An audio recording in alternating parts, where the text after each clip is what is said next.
Welcome to another episode of Time for Fellowship with Matt and Andrew. Sans Andrew. I'm up in Wautoma today doing another edition of Matt Travels because we are here for a Silas Shepherd Lodge research meeting. And I have a very special guest with me today. So without further ado, we'll run the intro and bring our guest in. Loosen up your ties and roll up your sleeves. It's time for Fellowship with Matt and Andrew. The views and opinions expressed on this podcast are not necessarily the views and opinions of the Grand Lodge of Wisconsin or any other Grand Lodge or any appended body. All right, I'm here with Victor Magnus today from Wautoma Lodge number 148, where he's currently sitting as senior warden. He's also the district membership representative for District 6 and a member of the Education Committee, and you probably recently saw his article in the Wisconsin Masonic Journal. If you haven't, go give it a read. It's a really good one. How you doing today, Victor? I'm well. Yourself? I'm hanging in there. You know, good to be out of town. Good to be up into one of my favorite parts of the state where, you know, I've been coming up here for a long time. I always enjoy coming up here, so happy to be here. So we're happy to have you guys up here this weekend. Awesome. So let's start out with the basic that Andrew usually goes with, and you know, what got you into Masonry? Why are you still here? What are your thoughts? Got me into Masonry. I was always just intrigued about Masonry, not necessarily from movies or books or anything like that. Just always kind of had an interest of it.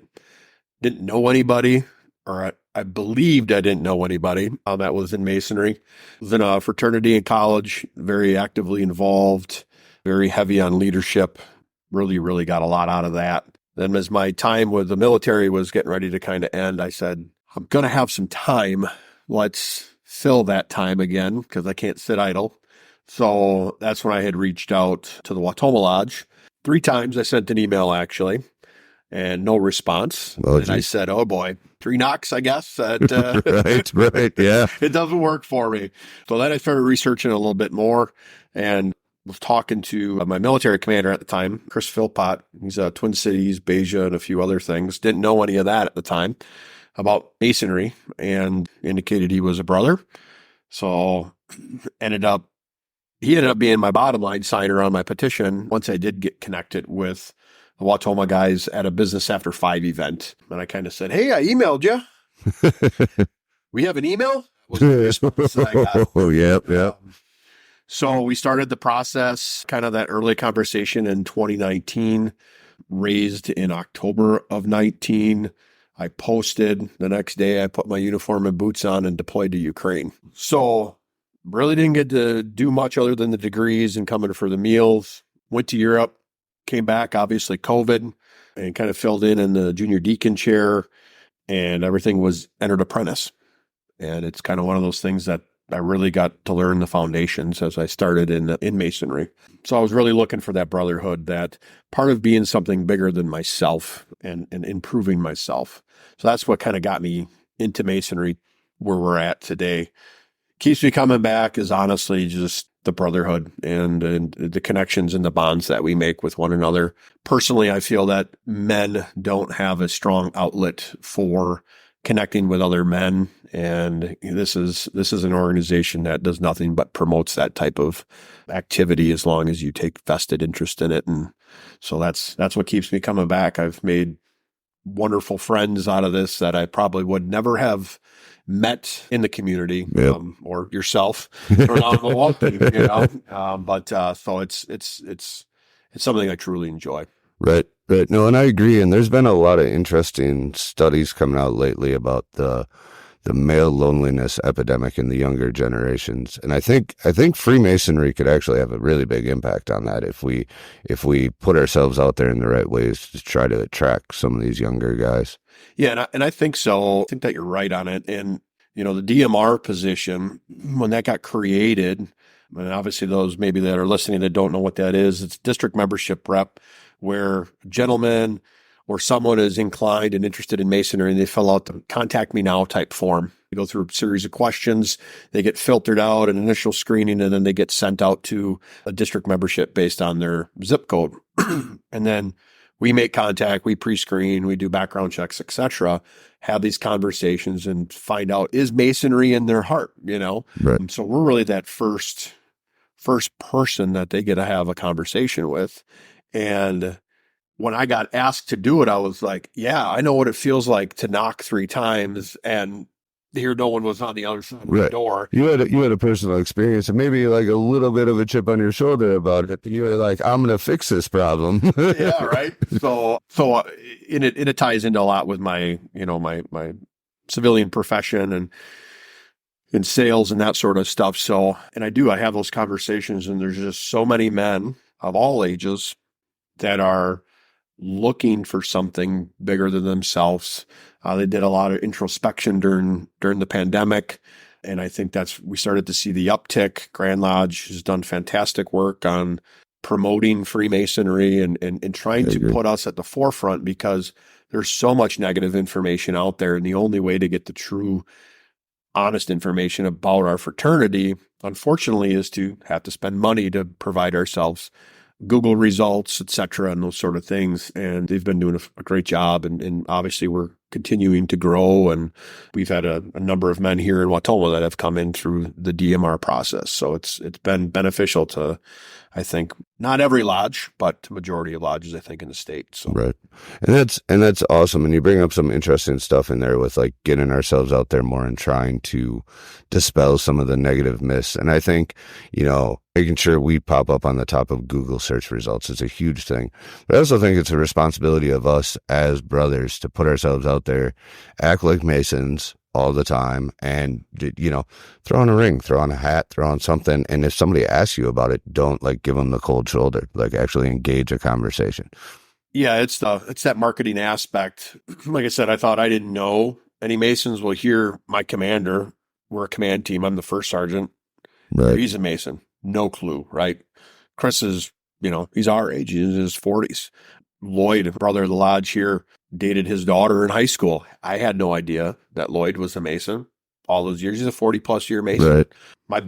My best friend in the military, he's an 8th generation Mason. And I had no idea he was a Mason until one day I was telling him that I was going to join the fraternity. He goes, "Oh, well, I'm a Mason." Frank, what are you talking about? You're a Mason. Why didn't you say something sooner? So it's like I had men around me that once I started going through the degrees and getting involved, it made total sense to me why these men, I don't want to say act or behave, but their demeanor, right? Because they're Masons, and there's something special about it. Their ability to listen, their ability to talk and show interest and truly care in doing so. And I always tell Frank, I'm like, it makes total sense to me. I said, you were raised by Masons, 8 generations of Masons. Right. Think about that. That's impressive. his ability to remain calm and ask questions and just truly attentively listen and never really lose his cool. Right. It's mind-boggling to me that he can do it, because I'm a little bit of the opposite. And that's what I'm working on. Don't blow up all the time. We're all rough ashlers. We all got something to work on. So, sure. You were in the military for how long?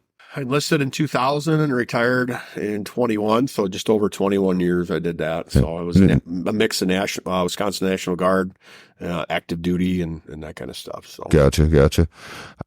What do you think, like, about Freemasonry and veterans? Is Freemasonry something that could be beneficial to veterans? Yeah, I do believe so. Maybe not all veterans. Right. There are, a lot of veteran organizations out there, VFW, American Legion, which unfortunately they're hemorrhaging the interest of men, really, I think the generations from the 90s through now that have served. There's something that's not there for them to be involved. So there's then a lot of other organizations that have popped up that cater kind of to what veterans are looking for. But we actually have the National Sword Runners, if I say that right, on Milwaukee. One of their members coming up on Monday for Masonic education to actually talk about their program and their organization, which I'm interested in. And I know we've got other veterans in our lodge here that I think they'll get some benefit out of it. So Right. No, and that's a great little pendant body of Freemasonry. That's a good one. like I know nothing about them, and it's hard to find information. And it just happened to be I sent an email. Eventually, I got an answer at that time. Yep. So look forward to that brother coming up on Monday. But there's a sense of purpose if the worshipful master does well and puts the lodge to work, right? That's the key thing, because that can help bring people, retain people, and you have to work because not everybody's looking to do the same type of work.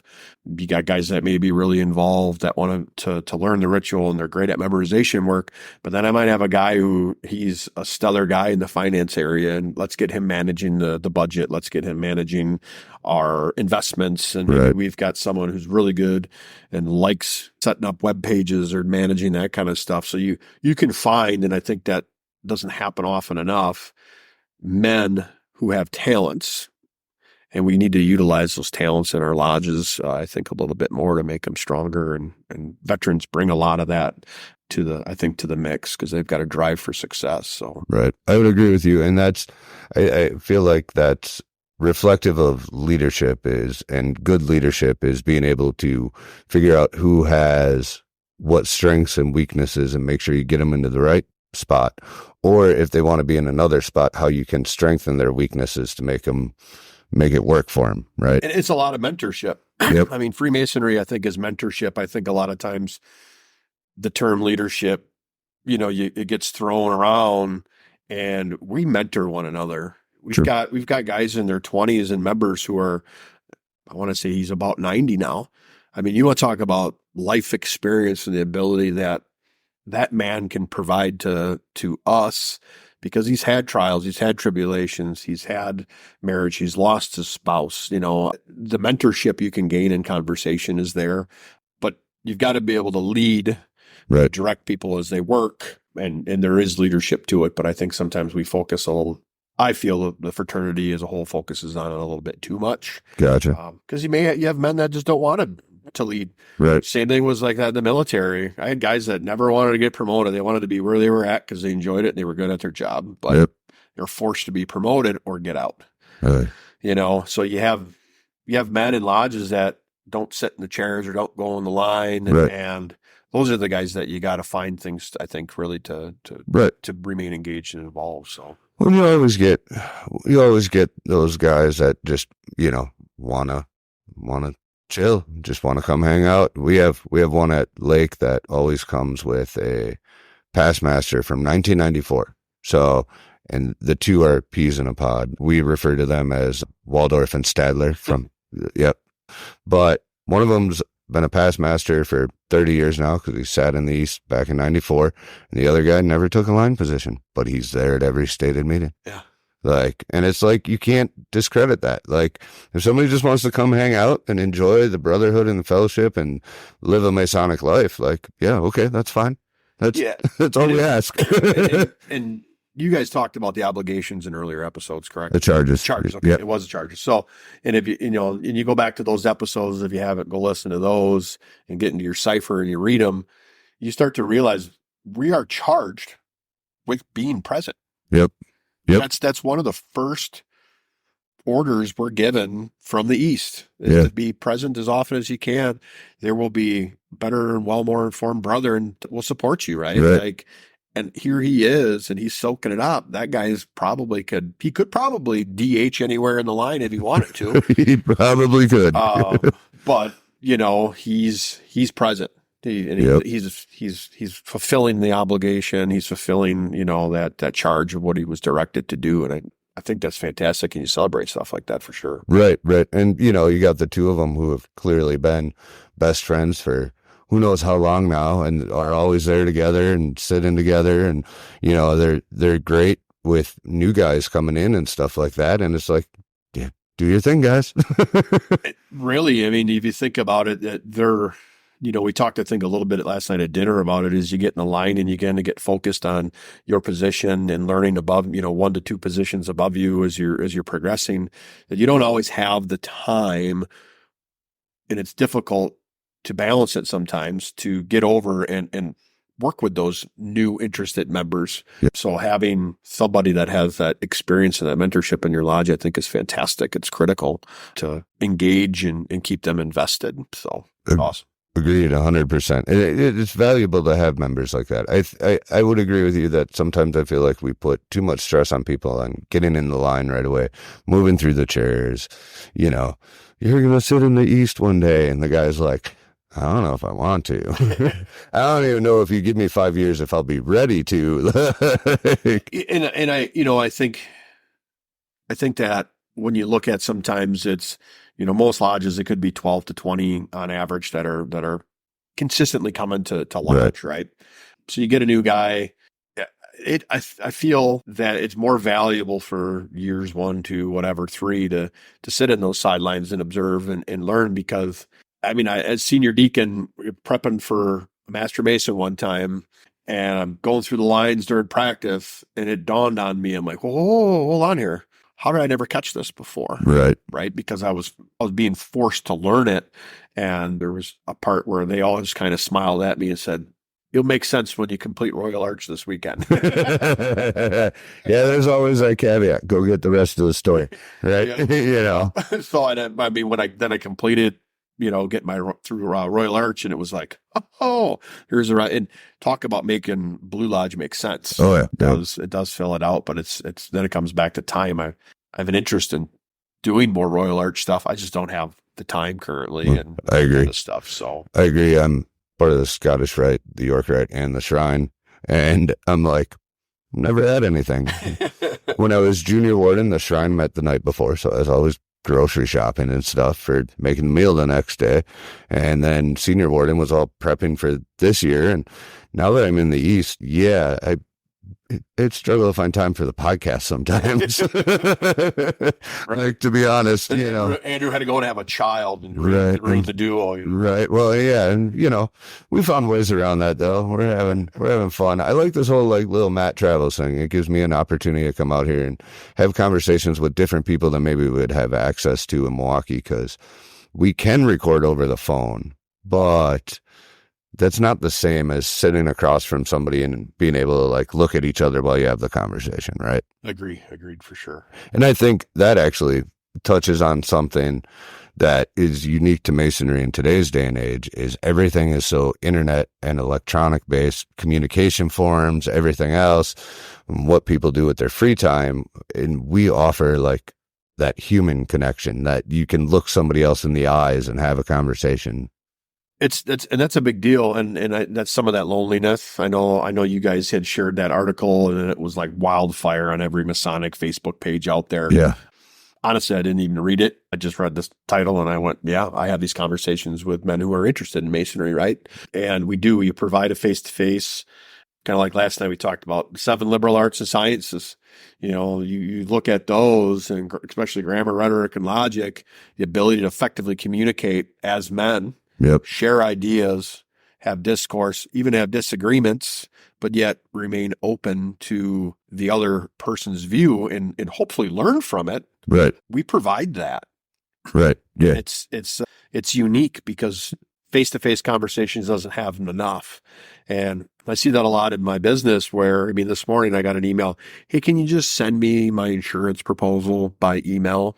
I responded, absolutely not. I don't send it over by email, just like I would hope you would just have your doctor email you the results with no explanation. Right.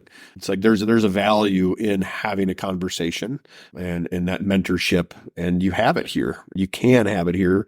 You just hope every lodge can provide it, or they can latch on to individuals or through travel. We've gotten to travel quite a bit. That was Works for Master Adams' big docket for the year. And we went out running. I don't even know how many lodges, but it's been fun. I know your lodge has been traveling. Yeah. And I think I hope more and more folks are getting out there and doing it again with COVID kind of well in the rearview mirror. People are trying to get back out to meet with one another and see one another. It's good. It's a good thing to have. Right. I agree. And I think it's huge that, people are doing that again. I think traveling is really important. And, I'm thinking about our own experiences. We're thinking about dinner last night and stuff like that. And I'm like, we maybe met in passing once and then had like a phone conversation. Yeah. We've exchanged a couple messages and then we hung out like two guys that knew each other for years, you know. That was exactly my thought last night when we got home. I was like, I met Matt passing at Grand Lodge. He was presenting something to one of the coin, I believe it was. And I was like, who is this guy down there? And then you interact on our Facebook page quite a bit. And I remember asking Adam, who's this guy? Like, I don't know who he is, And he's like, oh, he's got a cabin up here. He knew about you and that kind of stuff. And then we ended up talking on the phone. And yeah, I mean, we sat last night for, I don't know, whatever it was, 2-3 hours. Yeah. Like you said, like we would have known each other our entire lives because we know we've got common values that can put us on common ground. Doesn't necessarily mean like, there are other things outside of Freemasonry that have interests of yours that, it's, motorcycles. I don't care about motorcycles. Right. That's not my thing. You enjoy them. They're a death machine to me after a couple accidents as a kid on a dirt bike. So, but we have those others, but we have a shared passion and you can come together like we are today and talk about it. And you don't need to get along about everything. You don't need to have all the same interests. You don't need to have all the same opinions. But that common experience that you get from Freemasonry allows you to at least have a basis to start a conversation with somebody, right? Yeah, there's that connection. And I had that experience in my fraternity in college. Sigma Chi is an international fraternity. It's actually, I think they're in the process of trying to start a chapter. Was it Europe or Australia? So it'll truly be an intercontinental, which will be one of the first aside Freemasonry for a collegiate. And it definitely is one of those things that, I mean, I traveled down to Mississippi getting ready to go to the Middle East in 2005, and we stopped on the college campus. There was a chapter, walked in, exchanged a few grips, a few signs, little password action. And it was like I'd known them my entire life. And we ended up going there for a going away party they threw for me and a welcome home party for one of their guys. Nice. And when I came back a year later, I was down in Mississippi again for school, stopped by, and they ended up next weekend, we're going to have a welcome home party. These are guys I had one interaction with, and next thing you know, they're going to throw out a going away, and then I come back and they throw me a welcome back party. I mean, you get that same, I think that same thing exists within Freemasonry because of shared experiences, the initiation process. We've all been there at that door wondering what's behind it when we knock, and we hope we're truly duly prepared. Right. Yeah, very much so. That's always, so it's a real nerve-wracking, right? But yeah, for sure. And I think, not to knock the Day of Light, I think it serves its purpose, and it's something that's necessary. It just sometimes it makes sense, but I think that's one of the benefits of going through the degrees the traditional way is that initiatic experience. Yeah, and I don't know much about the Day of Light. I know we've had a brother who he completed his third degree through it. He was very grateful. He had a goal of wanting to complete his Master Mason. His father, Master Mason in a Shriner down in Illinois, and he wanted to be able to, when he went home, kind of have those conversations. And so he went through that route to complete Master Mason. And I said, do whatever you can to be the guy. Right. Because if you're not that guy, I said, I don't know how they do it. You're going to be extremely disappointed watching it happen. Right. And he said if he felt blessed to be able to see the degrees happen again. Mm-hmm. I'm like, that's the beauty of degrees being conducted in a lodge, is you get to learn from it. But he did. He said a lot of really good things about it on their study groups and how they go through things and they sit down, and you're instantly being connected with men across the state too. Right. I mean, these are your connections are widespread from the onset. Yep. Not only do you have your little hub at home, your home lodge, but you're already becoming an experienced traveler in a sense by going to Eau Claire or to Milwaukee or to wherever and meeting these men. And I think there's a lot of value in it aside from the traditional. I have my personal viewpoint of what I think most people should go through, but I think there's a benefit.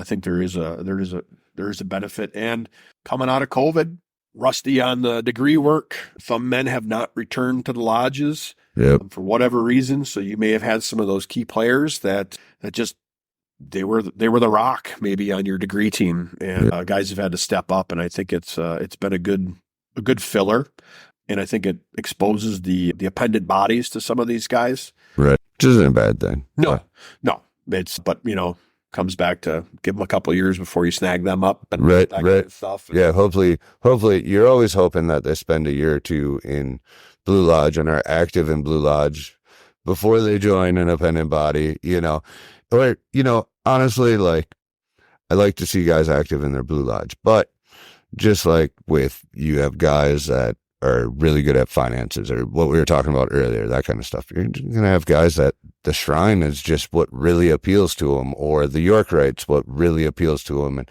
you can't really like hold it against them for like going that way. Like, you'd love to see them at least come sit in the lodge every now and then and be present. But like, yeah, if you don't want to go through the officer line here, but you really want to be engaged in York Rite, cool, Because there's work to be done. Right. And you guys talked about that with Jeremy that time and the Grotto. Who does no work, according to Jeremy. I mean, they do work. They do good times. But it's like there's work to be had in these bodies or places to rest. And you guys talked a lot about all the different, what do you want to say, organizations for raising money for and stuff like that, the charities. Yep. And I think if you have an interest in there and that's where you're going to go and you're going to be active, make it happen, because maybe that's where they've got to chip away those superfluities. But again, you hope the foundation is where you see them for a while, but it doesn't. Up here in a rural community, it's a little different, but I still think it's valuable for those guys that's what they want to do, and they're going to be active and they're going to be working. You let them have it. That's actually a really good question to kind of get into. Just touch on it a little bit here before we wrap this up, so we can go hang out with all the guys for coffee and carbs. Is how far of an area do you guys pull from? Do you have, like, how far away is the closest lodge to you guys? So District 6, I think we had 12 or 13 lodges in our district. Okay. For me to get up from here, we're pretty central. For me to get to Marshfield, for example, that's about an hour and 15. Okay. Manawa's an hour. Winneconne starts to push about 45 minutes. Berlin is 25 to 30 from here. Mm-hmm. Then you got Adams. So I think our closest is about 25 to 30 minutes. So you start to see a little bit of overlap. We do have a guy that he comes down from Waiwega. We got a guy that comes down that was a brother here for a very long time. He still comes to lodge. He's up from Wausau area. Okay. So we do have guys who travel in. Obviously in the DMR role, I want to get those guys first and foremost to their local lodge. Right. And I know you guys have stressed in the past too on some podcasts is test the culture, make sure they're right for you. If it's something that it's just, you're like, I don't know, I'd like to see other lodges, call me back. Let's get you involved. If driving 45 minutes isn't a big thing for you, or maybe even an hour, right, there are a lot of great lodges out there. You just have to find one that you're going to be able to work with. So I think we pull typically within about 45 minutes to an hour. So it's that's reasonable. Yeah. I mean, to drive across Milwaukee is probably going to take at least if you try to go from Lake out to Brookfield, which kind of borders District 12 and 11, right? There's lodges from both districts that meet in the Brookfield Lodge building. You would say if it's a bad traffic time, you're talking 45 minutes to get from, one to the other. So it's not really crazy different, but there's a lot more lodges in between there, Yeah. That's the thing is, you have population density. It's obviously sparse. You run into that. And that's where a lot of the programs Grand Lodge has done with the online presence, signage program that we took advantage of, things to market and promote, get yourself out in the community, kind of circle back to where we started is be present, be known. And eventually people are going to start asking because of the good work that we're doing. And they're going to see that, hey, these are just good men. What is it that sets these guys apart? And I think that's what you need to do anywhere, because you're in a big city, you really got to scream loud. Yep. Here, not as loud, but it's trying to still get membership, because we know that, it's a small percentage of people who volunteer in organizations, and we just have fewer to pick from, but you've got more noise. So. Right. Yeah. A lot more noise. That's for sure. There's and there's something to be said for both dilemmas there, trying to draw from a smaller population over a larger area Yeah, okay, difficult trying to draw from a population that has 800 other things they could be doing than sitting at a lodge meeting. Yeah, it creates its own set of issues. Yes, it does. Yes, it does. So I think that's a good place to wrap it up here. We've been going for a little bit over 30 minutes, and I hear voices downstairs. So yeah, there's more coffee to be had. Considering you guys are hosting, we should probably get you back down there. So thanks for coming on today, Victor. Appreciate it. It was great conversation. Great getting to spend more time with you this weekend too. And yeah, I appreciate you reaching out on it and having an opportunity. You guys keep doing what you're doing. I think you're adding a lot to not only Wisconsin Freemasonry, but I think you're spreading light across the world in what you do by having and sharing conversations of Masonry. It's a form of Masonic education, that dialogue that we talked about. We have the Further Light podcast, which is fantastic, has really kind of sometimes esoteric, sometimes not, but it's more that educational piece that, like members of Silas Shepherd kind of put together and stuff like that. So you guys, I would say, are filling a gap. I don't think there's a gap necessarily, but you guys are providing something of a different flavor to draw people in. And I commend you on that. And I appreciate the work you guys put in on that. Thank you. Appreciate that very much. On that note, we'll wrap it up here. I'm not doing news and events because I'm on the road. You'll get more news and events when we get back in our usual recording studio. Have a great day, everyone.